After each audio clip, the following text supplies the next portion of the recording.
బాపట్ల జిల్లా చీరాల పట్టణం హరిప్రసాద్ నగర్లో పోలు రాధ ఎడ్ల పోటీలను ఎమ్మెల్యే మాలకొండయ్య ప్రారంభించారు. తెలుగు సంస్కృతి సాంప్రదాయాలకు పశు సంపద కూడా ముడిపడి ఉందని ఎమ్మెల్యే అన్నారు.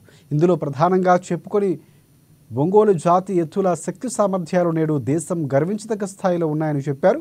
అయితే సంస్కృతి సాంప్రదాయాలు అంతరించిపోకుండా ఇటువంటి పోటీలు పట్టణాల్లో కూడా నిర్వహించడం చాలా గొప్ప విషయమని చెప్పారు.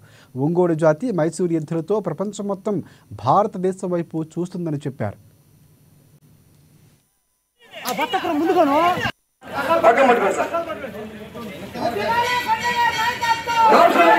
అందరికీ కూడా ముందుగా నా యొక్క నమస్కారాలు.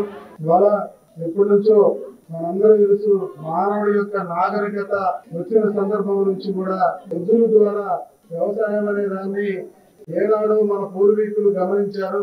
అప్పటి నుంచి ఇప్పటి వరకు కూడా జరుగుతూనే ఉంది కొన్ని ప్రాంతాల్లో. అయితే ఈ యొక్క సంస్కృతి సాంప్రదాయం అంతరించకుండా ఈరోజు ఖచ్చితంగా వీళ్ళు ఎవరైతే ఈ ప్రోగ్రామ్ ని చేస్తూ మన సాంప్రదాయాన్ని గుర్తు చేసినందుకు వారికి మనస్ఫూర్తిగా మీ అందరి తరఫున ధన్యవాదాలు.